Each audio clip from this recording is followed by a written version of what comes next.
Can you help? Can you help me? Can you help? Self-Helpless! Can you help? Can you help me? Can you help? Self-Helpless! Can you help? Can you help me? Can you help? Self-Helpless! Hey, everybody. Welcome to another episode of Self-Helpless. I'm Kelsey Cook. I'm Delaney Fisher. And today we're going to help you tackle your self-doubt. Oh, that's a big promise. As soon as I said that, I was like, well, that's not a guarantee, but we're going to try. I'm feeling a little bit doubtful that we can do that.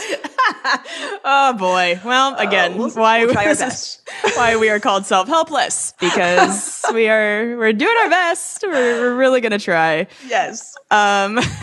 This episode is coming to you on November 1st. How the fuck is it November? That is truly insane. You guys know I'm out on the Hustler Tour. I'm going to be at Dr. Grin's in Grand Rapids this weekend, Thursday through Saturday. I'm going to be in Naples, Florida, November 16th and 17th. And then Sacramento at Punchline, November 26th through the 28th. That's right after Thanksgiving.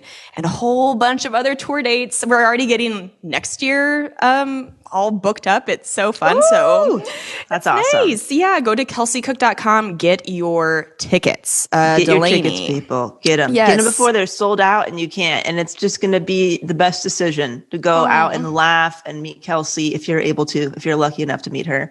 Thanks. And let's see, Aficionado the podcast, it's still happening. We're in season 3, really excited. And it's really fun to watch the Aficionado community grow.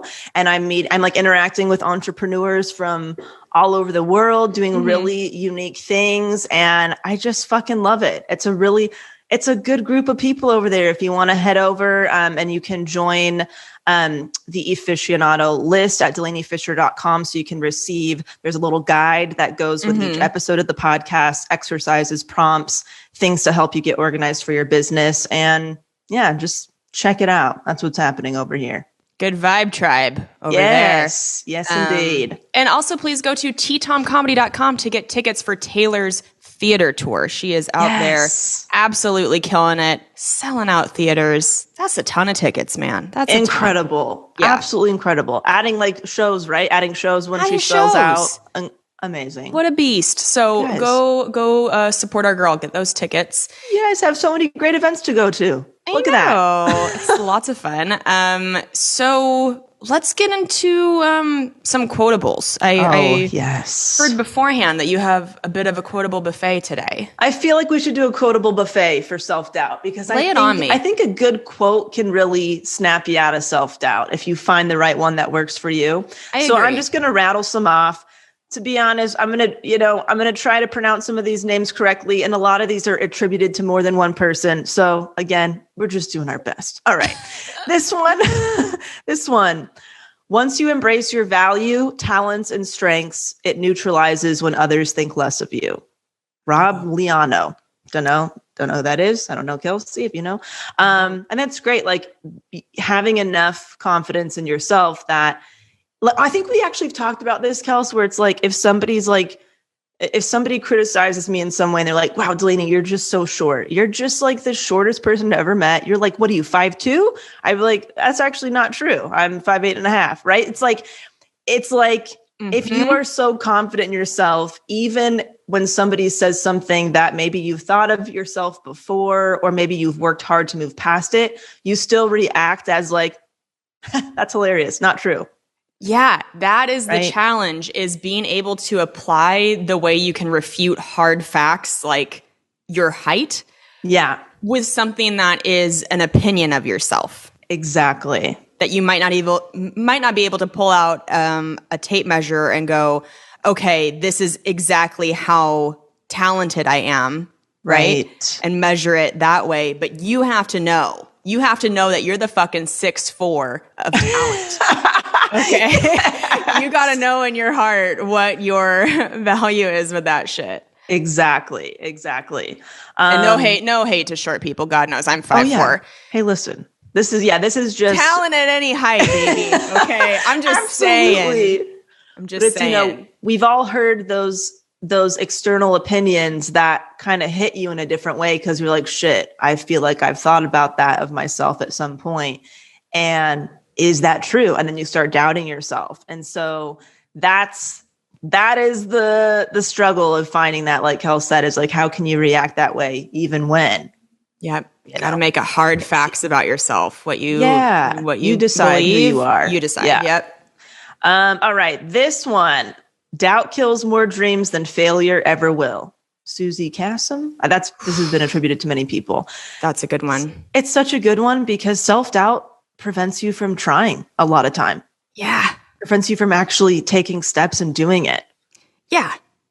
And if you put yourself out there and fail, at least you can learn from that and then apply that knowledge to trying again. But if you don't even put yourself out there, you're not giving yourself a chance to go forward. Exactly. You can fail your way to success. You cannot stay in inaction and reach success. Not possible. Yes. Not possible. It's not who you are that holds you back. It's who you think you are not. This is probably one of my favorites. And I'm probably butchering this person's name. Hannock McCarty? Hannock McCarty. I'm not really sure, but that's such an excellent one. Because again, it's not the person that you are right now. It's you getting in your head of what you think that you can't do. Right. God, that's a good one. Oh, I love that one. So what a quotable buffet today. Thank you. This next one. Yes. Sometimes the hardest part of the journey is believing you are worth the trip. I like that. That's a very Target wall decor. Oh, yes. A throw pillow, perhaps. Cross-stitched on there. I like that. Yeah, that's this is a good one to keep in mind if you're like a business owner too. If you're a business or entrepreneur and you're like investing in yourself quite a bit, you really have to believe that you're worth that investment each time. And that can be really challenging. Like, you know what? No, my dreams are worth me taking a chance on myself, and I trust myself that I'm going to follow through and make it happen. So true. Financial investments in yourself, that's a big one. Because that is that sort of concrete, taking something that you can actually quantify as a value and go, am I worth, let's say, $500 to invest in this workshop or whatever that might further my career? That can hold people back for sure. Oh, dude. And you know what's so interesting? It's like, I never think twice. I'm like, oh, we gotta fly somewhere to this person's wedding. Got to get him a gift. Got to get the plane tickets, hotel. It's like, I don't think twice about investing for other people. When it comes to investing for me, it's always this fucking battle. And I'm like, hello, I just spent X amount of money on some fucking, a wooden bowl for a gift for somebody. And I can't get this thing that I know is going to propel me forward and going to be worth every penny. And it's going to make me feel good. What is the problem? Right? Oh my God. Yes. Yeah. Why do we do that to ourselves? I know. One of my best friends is having another baby, and she's having her baby shower tomorrow. And it's like, yeah, I am thrilled to drop money and get her a fucking diaper genie or whatever the shit. Right. But yeah, if it's like, oh, there's this, I just saw this ad for, it's called Spa for the Soul. And I really want to do it because I think it would make for a great podcast episode where it's like, you go and there's a Reiki woman, there's a psychic, there's a massage person. Anyway, it's like a buffet of good stuff for your soul and all of that. But it's like $375. And that gave me a lot of pause where I'm like, is that worth it? And it's like, bitch, just go do it. Like, you should. It's a good experience. The woman who told me about it said she loved it. It would absolutely be worth it, but I really was like not sure. But I gotta do it. I wish that you could come do it with me because that would be so fun. I think it would just make for a great podcast episode. We would learn a lot. That. Well, I can just do that in a different way over here. Oh, yeah. I can just just give me the list of things that you're doing that day and I'll make appointments. You go, I'll make the same appointment. Okay. Cool. That would be great. But yeah, it's like, we talk about this with therapy. It's like, you're not going to leave therapy feeling worse. Bingo. I mean, yes, it can be challenging bringing things up, but really like, you're not going to leave that event and feel like, ugh. You're going to probably feel like, holy shit, worth every penny. Because it's all the stuff that when you saw it, when you heard about it, initially you're like, ooh, I want that. Yes. So, yeah. Thank you for sharing such great quotables. That was amazing. Yeah, I had to throw this one in for you, Kels. Your self-worth is determined by you. You don't have to depend on someone telling you who you are. Beyonce. I had to throw that in there for my girl, Kelsey. I almost wore my Beyonce sweatshirt today. That would have been perfect. And then just a few more to wrap it up. Rapid fire. Here we go. With realization of one's own potential and self-confidence in one's ability, one can build a better world. The Dalai Lama. I mean, yes, that's the thing. The guy knows what he's talking about. Yeah, you can use your talents for good if you just get over yourself. You get over the self-doubt. Yes. I love this one by Louise Hay. Remember, you have been criticizing yourself for years and it hasn't worked. Try approving of yourself and see what happens. Oh, okay. Louise, calling me out. Be our co-host. Jeez. Yeah. Yeah. And then don't let the noise of others' opinions drown out your inner voice. Steve Jobs. So just a little quotable buffet, everybody, you know?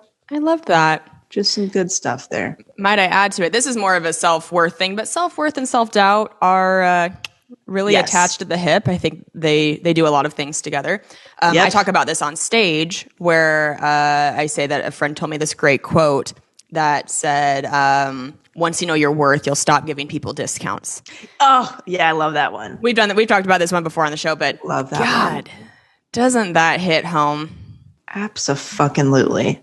Love that one. Absolutely. All right, shall we dive in? Let's dive in. Yeah. Right. So you guys know that we will obviously be sharing our personal experiences with self-doubt, but we'll also talk about signs and ways to treat self-doubt, what behaviors are associated with it.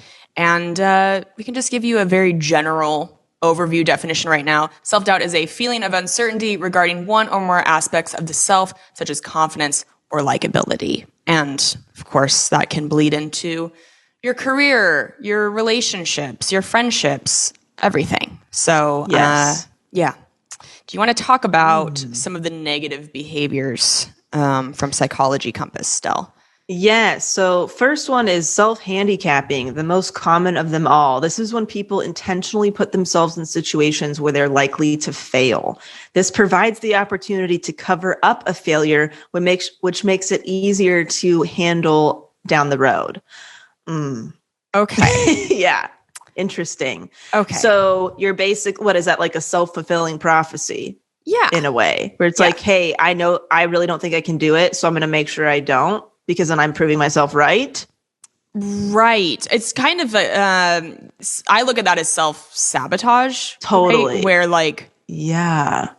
I think I see this a lot with comics, and I include myself in this. I sometimes do this where I will see some comics go on stage and clearly not have prepared for that show.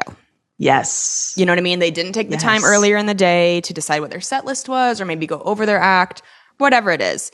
Yep. And then you can tell that afterward they're kind of like maybe making excuses or beating themselves up for it not having gone as well. Yep. And you have to kind of wonder, like, did a part of you do that intentionally because it's a self-fulfilling prophecy? I don't know. We're weird like that, right? Well, I can say for myself that these last few years with my business, this is the first time in my life that I've ever been all in on something.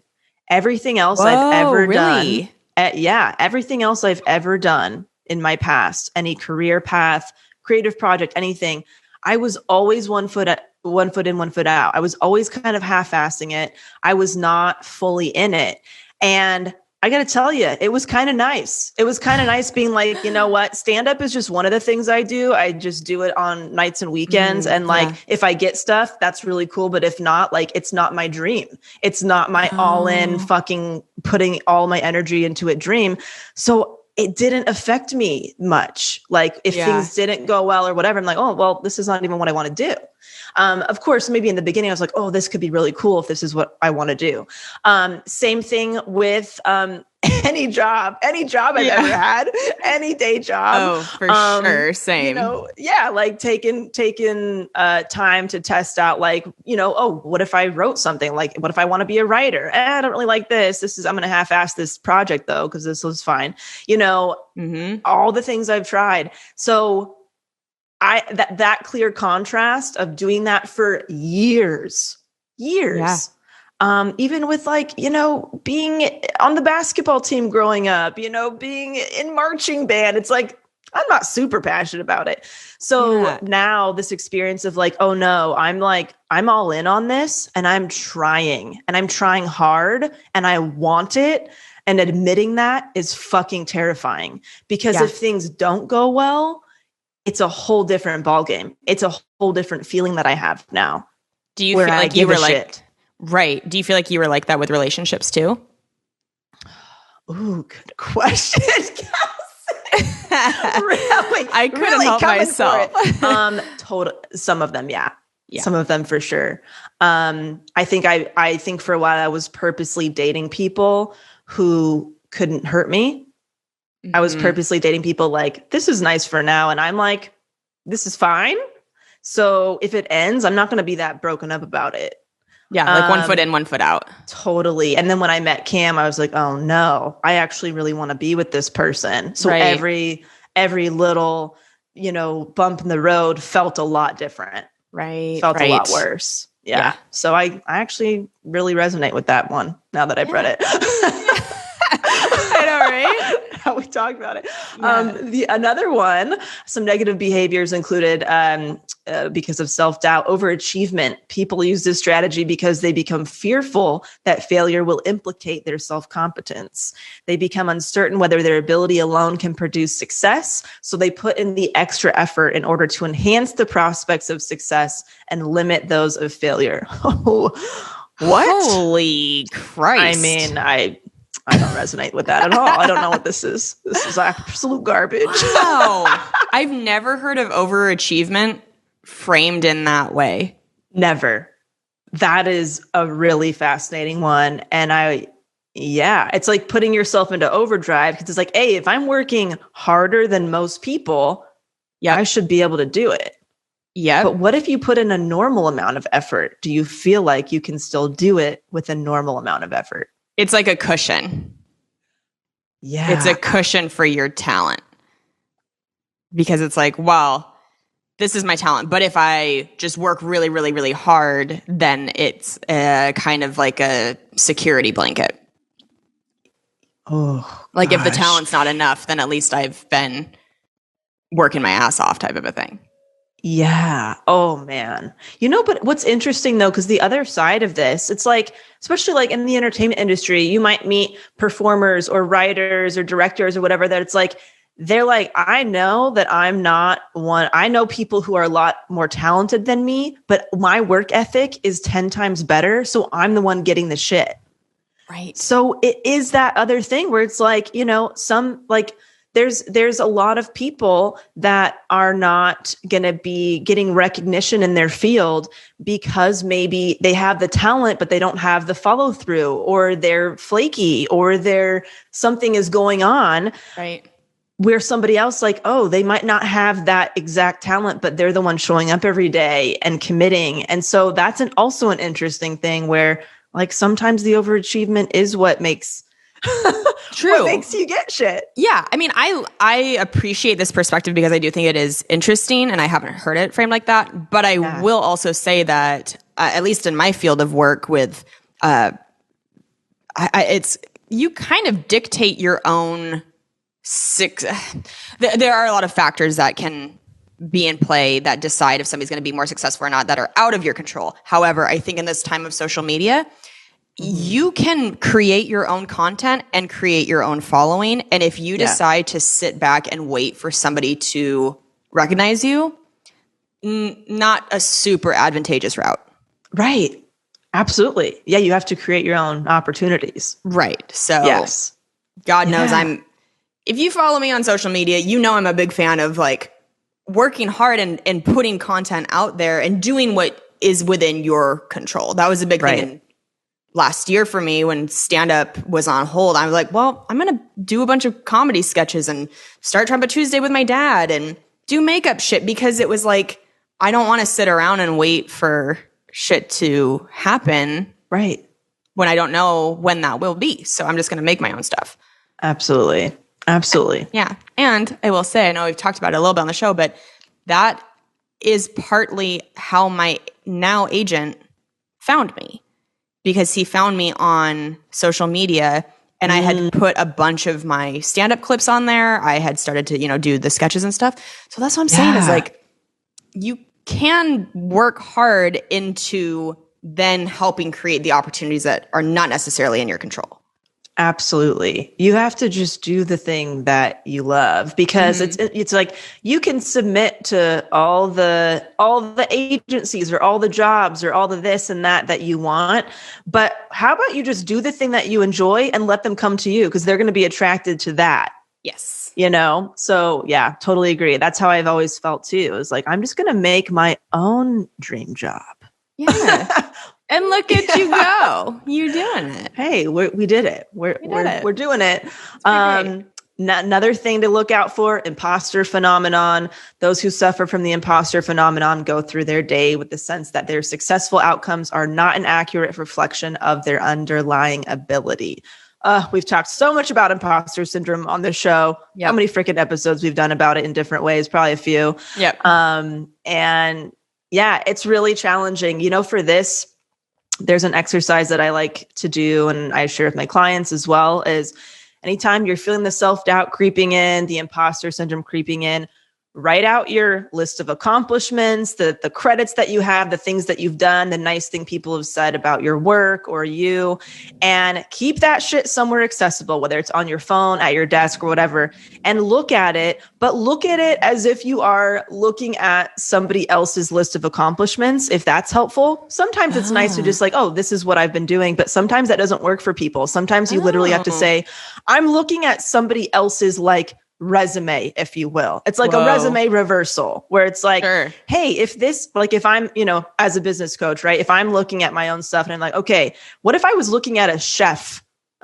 resume? And I was like, oh, wow. Okay. So, look, they started this restaurant and this happened, right? Okay. And I look at it as if it's a different industry completely. I'm like, oh, I trust this person. I trust that this person knows some shit. Yep. And sometimes you have to do that for yourself too. Yeah, absolutely. That's such a good one. Such a good one. Tangible. I feel like it helps pretty immediately. Yeah, that's a quick one. Yes. And then indecisiveness is another thing, when you constantly struggle to make even small decisions or fear of making the wrong decision and whatever consequences may result. Ooh. Being stuck in indecision really feels like one of the worst feelings as a, I guess, creative, especially. Yeah. How do you feel about indecision, Kels? Indecision used to cripple me. It used to really, really fuck me up when I had to make a big decision about something one way or another. And I just always felt like I couldn't quite get it right.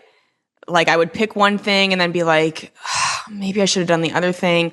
That happens a lot on social media or just in career stuff. There have been some times in the last few months that I've been presented with a career opportunity, but I got offered to host an awards show. It would have been a pretty big thing for my career, but it was at the same time as one of my best friend's weddings. And it was just like, I'm doing the wedding. I'm not gonna miss this. And those sort of decisions are really hard for me to make and shut me down pretty quickly, but I'm getting better at them. Totally. Yeah. Yeah. Truly, man. Truly challenging stuff with indecision. That's when I asked myself a lot of questions like, if you couldn't tell anybody about this, would you still do it?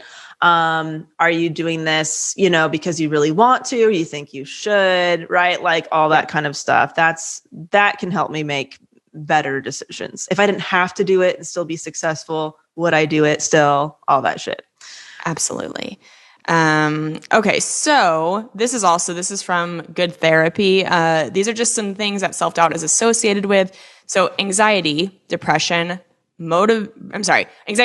procrastination, or lack of motivation, emotional instability, low self-esteem, low self-confidence, difficulty making decisions, imposter syndrome, feeling as if one has little control over one's life. So self-doubt, to me, it's like when you're feeling pretty small, right? And you're kind of letting life happen to you rather than if you can picture yourself just standing as tall as possible and really feeling like an adult and being like, nope, this is my life. This is what I have control over. This is how I feel about myself. And then letting that inform things as opposed to kind of letting other people tell you who you are.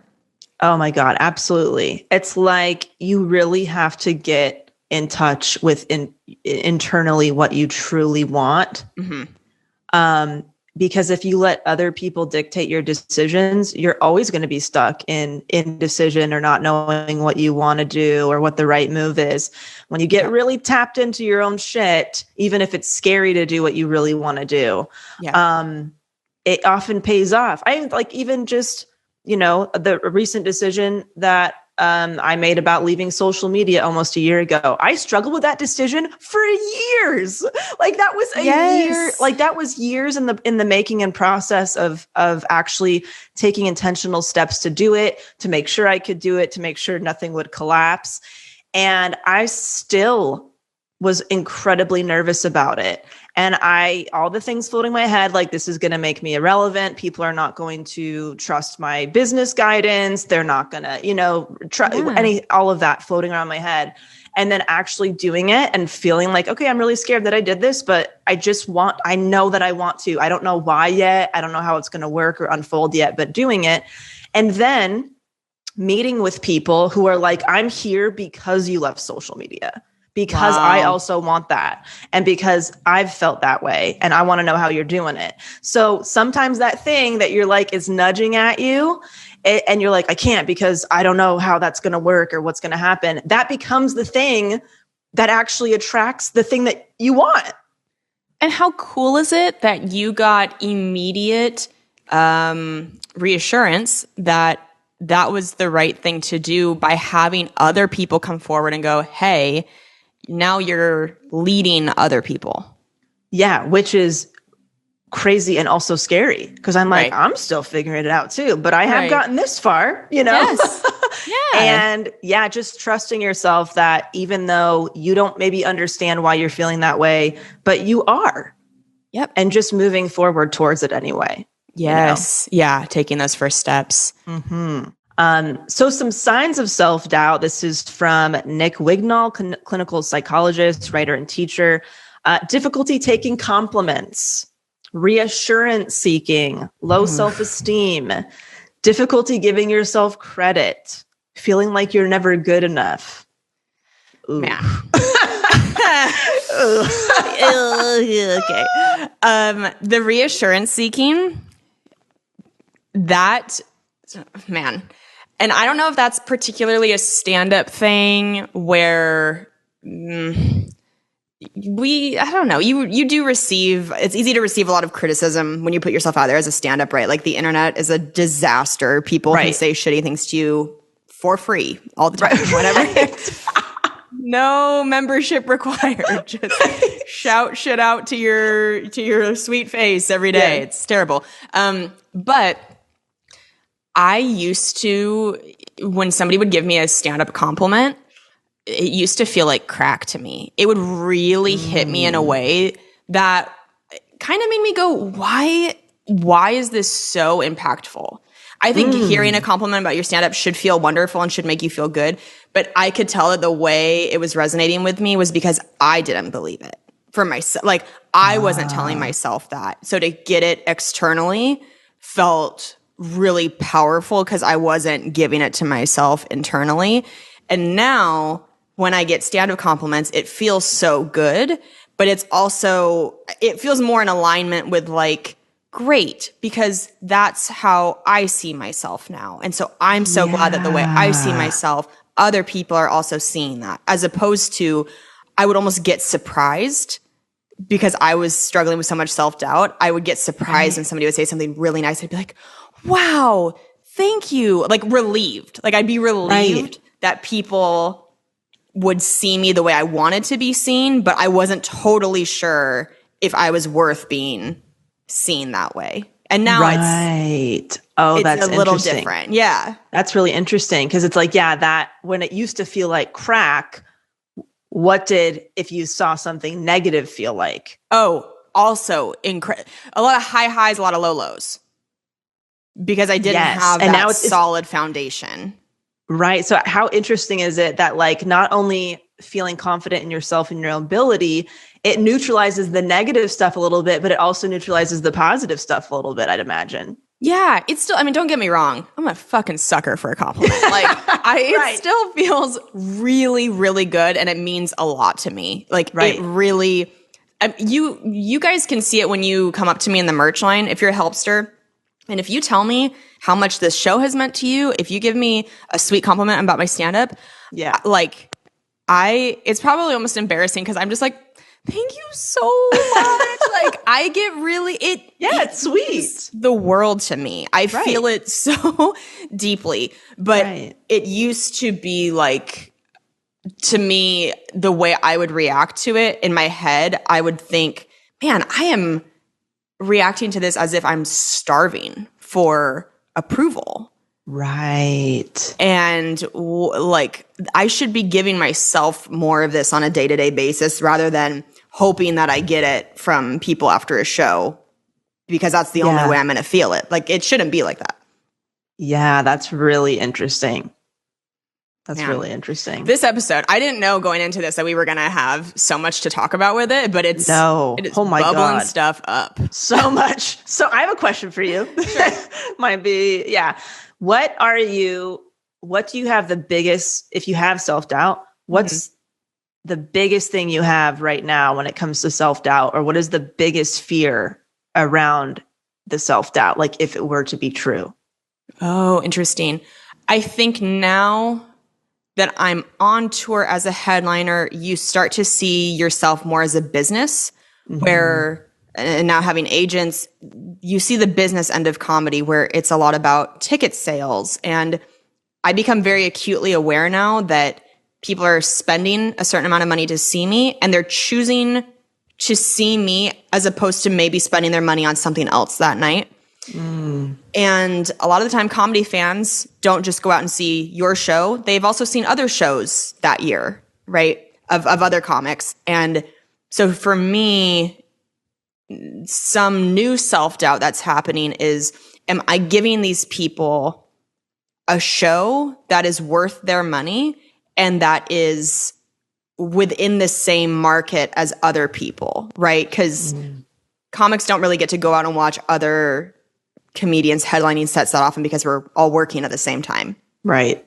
And in different markets. So just really wanting, and I was talking about this with Taylor recently. I know that she's been experiencing that feeling too, where we want to make sure that it's not lackluster, that nobody's leaving going, oh, I don't feel like I got my money's worth. You want to go out there and make sure that you're delivering. You're delivering in every way. You're selling enough tickets. You're giving a great enough performance, and that you've got fresh material, all of that. Like, that's where some of that doubt comes in. It's like, am I doing enough at this stage in my career? Yeah. That makes sense. It's a whole new level. I think with every new level of your career, you have to like meet yourself there. And sometimes it takes a while to catch up. To yourself. It's so different now. External results sometimes happen before you feel like you're, okay, I'm comfortable here. Right. Yeah. Makes sense. Yeah. That's a good question. Yeah. How about you? I think my biggest fear, and it's like, I have years of evidence that says otherwise, but my biggest fear is having to go back to a 9-to-5 that I fucking hate. Oh, that really? Is my biggest biggest bitch. fear. Just stop worrying about that. Let me be your external person that tells you that no more of that. No more of that worry. I know. I can't believe you're so worried about that. That's shocking to me. But you know what's so interesting though? Like you've been doing stand-up for what, 10 years, right? 12. Over 10 years. 12. Holy shit. Oh my God. This month was my 12-year anniversary. Time is flying. Oh my God. You've been doing stand-up for 12 years. Yeah. I've been doing the thing that I want to do, which is being business owner, then leading into consulting and now coaching only since 2017 or 18. I honestly can't remember. 4 years. Yeah. So I feel like even though I had done other stuff before that, you and Taylor were like, this is my thing and I'm doing it and I want it and it's happening. I was still like, I don't know what my fucking thing is, but I'm figuring that out. Right. And so I feel like I'm almost, even though I have experience with other things that led me here, it's like a lot of this feels new to me in a way. Yeah. Even though I'm using my experience from other stuff and a lot of it's not new, but it's a new format. It's a new thing. And so if you think of like, oh, what did it feel like for you that your first 3 to 4 years of stand up? Oh, sure. Right? Okay. It's fucked up.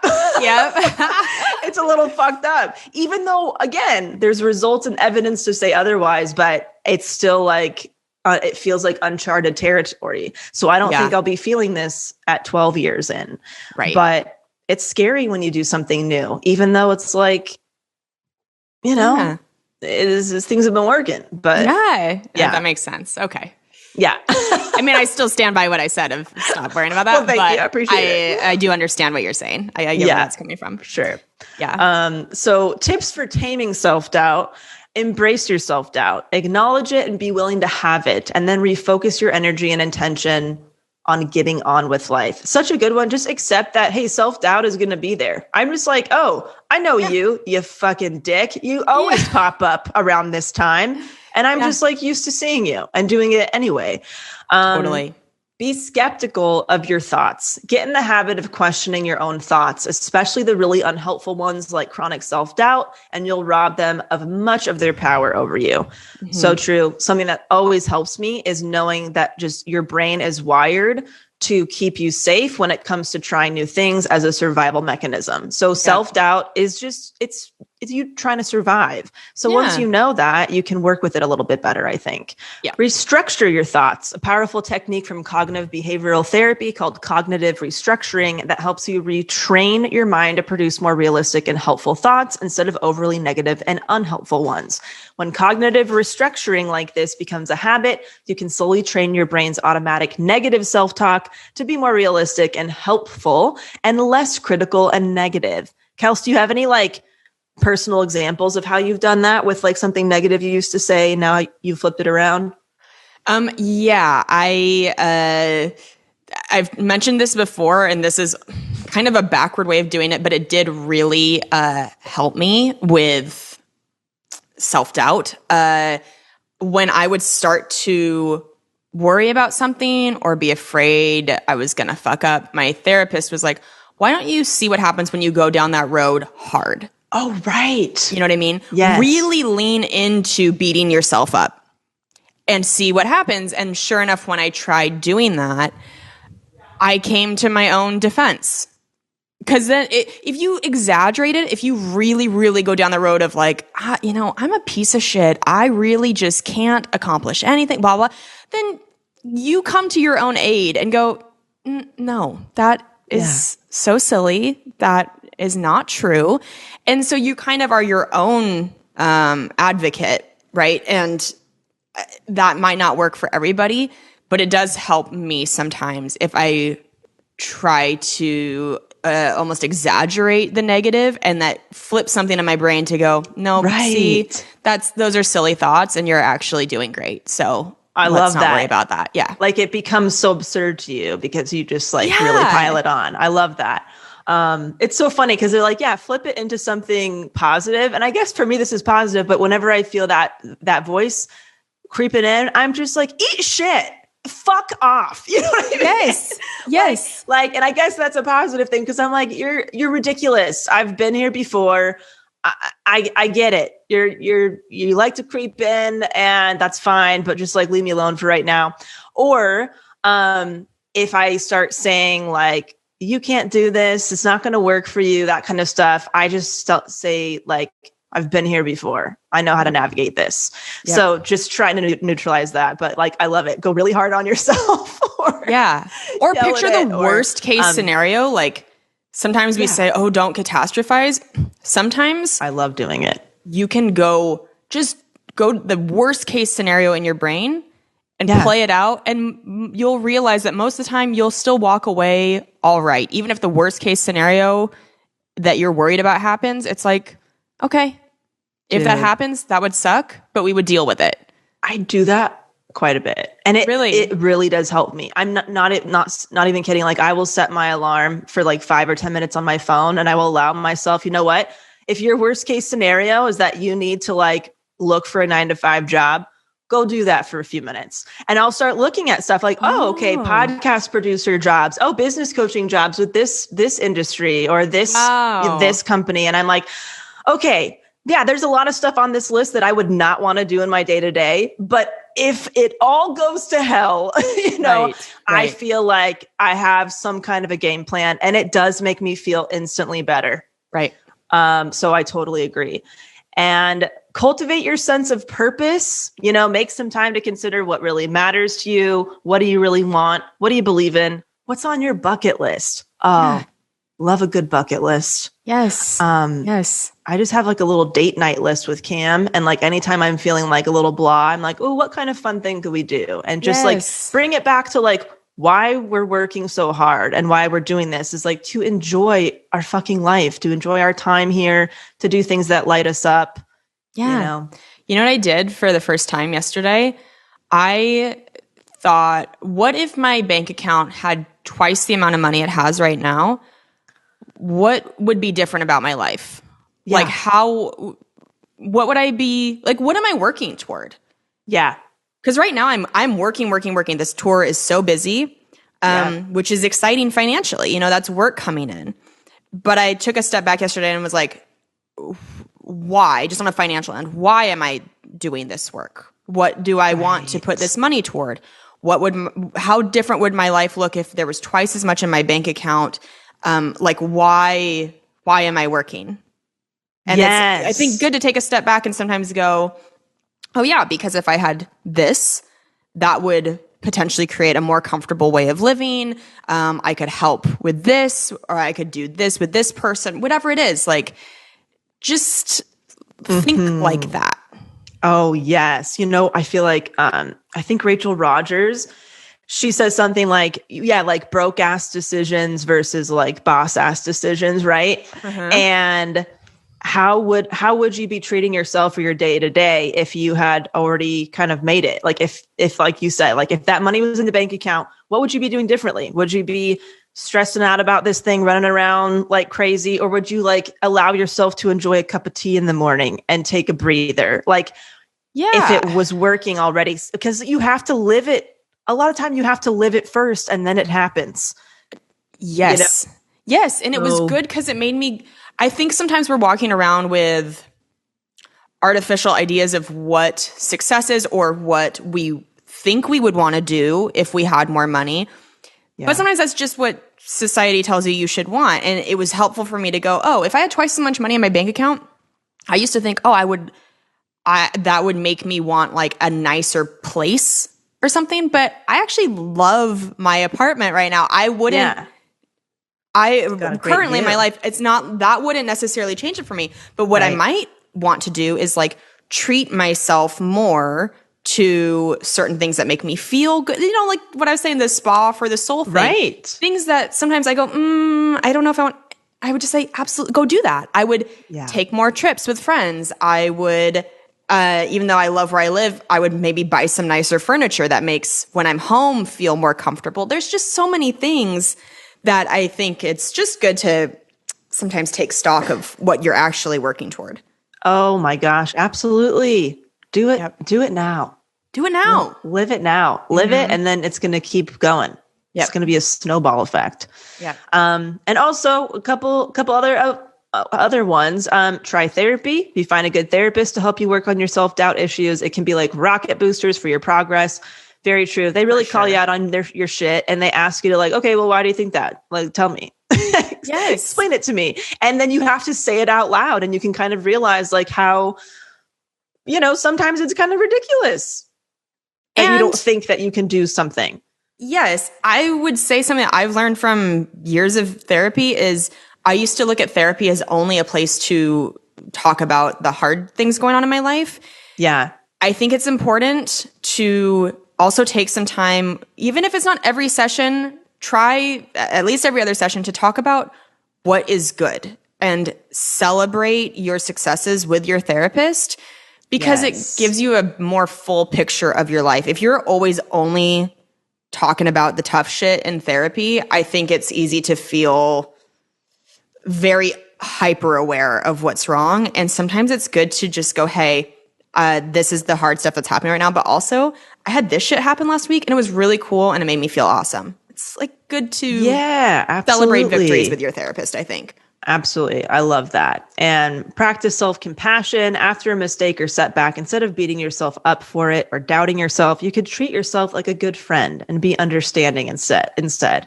Yeah, like you wouldn't speak to most people in your life the way that you speak to yourself, when it comes to negative self-talk. We would have no friends if we talked to our friends the way we talk to ourselves. Yikes. So true. Yikes. So true. Be your own BFF. A couple other things that really help me. I always look at past examples of evidence of like, hey, I've been here before. I've felt this before and I worked through it. And I will actually take hot tips from my former self. Like what helped me get through that? Oh, what did I do? What actions did I take? So I actually use it as like tangible evidence and then action steps from a former me. Yeah. I also love being surrounded by my loved ones when I feel like I've just been in my own little world for too long with all the self-doubt, because just being around friends or family, it just, I don't know, there can be a big relief of like, oh, I have so much really great support around me, or whoever makes you feel that way. Yeah. Another thing that helps is for me is like remembering it's not all about me. Like sometimes I have to say like, you know what, fuck my self-doubt, because there might be somebody tuning in right now who really needs to hear this episode. Or there might be somebody who really needs this business guidance because they're going to be able to make a certain amount of money that makes their life a lot better, So it's like, hey, it's about them, not me, or it's about who this might help. That can be very helpful too with self-doubt when you shift that perspective. For sure. And also knowing that nobody is perfect and nobody knows everything, and you don't either. And that's okay. And anybody claiming that they do is full of shit.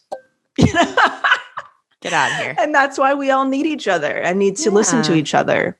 Yeah. Boy. Anything else, Kels? I mean, sometimes we enter episodes and before we start recording, we're like, we'll see what comes up. And this was one of those ones today where I'm like, boy, we had a lot to share. And it felt so good to... Just on a host end, it felt good to talk about this with you. Yeah, same here. Same here, dude. Yeah. Love you. I love you too. And we love you, listeners. Yes. You guys are fucking badasses. Kelsey, you're a badass. We love you. You're a badass. Oh my God. What a circle jerk. This is just so wonderful. Come everywhere. There we go. Squirt emojis. Okay, we have got a personal shout out from our amazing helpster, Kristen. So she is saying, congrats to my little sister on her first pregnancy. I am so excited to meet my little niece or nephew, and you're going to kick ass as a mommy. Oh, what a nice shout out. That's so sweet. Yes, congrats to Kristen's sister. If you want to give a personal shout out on the podcast, you can go to patreon.com/selfhelpless and join our Patreon community where you can vote on upcoming episode topics. You can give these sort of personal shout outs. You get lots of treats and rewards. It's a great time. Amazing. Yes. And we also have an iTunes review of the episode. Kels, you want to list that baby off? We absolutely do. And as always, if you want to have your review read on the show, go leave us go leave a review on iTunes and click that 5th star. It helps so very much. So okay, here it is. Sorry, I was trying to pull it up. So it says, this podcast, these ladies, I found this podcast after searching for symptoms coming off of birth control and stayed for the post-wedding blues, perfectionism, codependency, and so much more. I have now somehow managed to binge all 4 years of the show in 3 months. Oh my God, that is incredibly impressive. Oh my God, you've been busy. You've been busy. Yes, I have it on always. It always gets me in a better mood on those rough days or those lazy days or crazy days. Am I right? I have connected to this podcast on multiple levels with each and every episode. I'm excited to join the Patreon and binge all of those episodes now. Oh, my heart. Oh, that's awesome. I look forward to many more episodes that will bring me healing, comfort, laughs, encouragement, and self-improvement.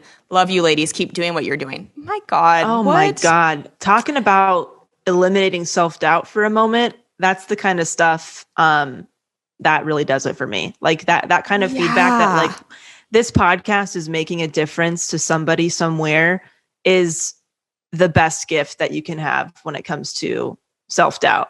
No kidding. That is from S Rose 331. So thank you so much. Wow. Rose. That is... Thank you. Very, very kind. And that's another reminder that on Patreon, you get to binge all of our bonus episodes where we responded to listener emails. And it's basically a whole other show over there with tons of bonus episodes. Oh, it's a different show. Oh my gosh. And we would like reveal lots of personal there's stuff. So many things. 65 episodes worth.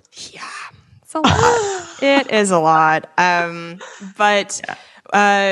We love you guys. Thank you so much for continuing to listen to the show. Again, I will see you guys at Dr. Grin's in Grand Rapids this weekend. Naples, Sacramento coming up. Go to kelseycook.com. Get those tour tickets. Amazing. And you can go to DelaneyFisher.com for the Aficionado podcast, information about business simplicity coaching. And I'm launching something in 2022 that I'm really excited about and more info to come. Ooh, little teaser. Love it. Okay, guys, we hope you have an awesome day and kick ass. Go do it. Do it anyway, baby. All right. Bye, guys. Bye.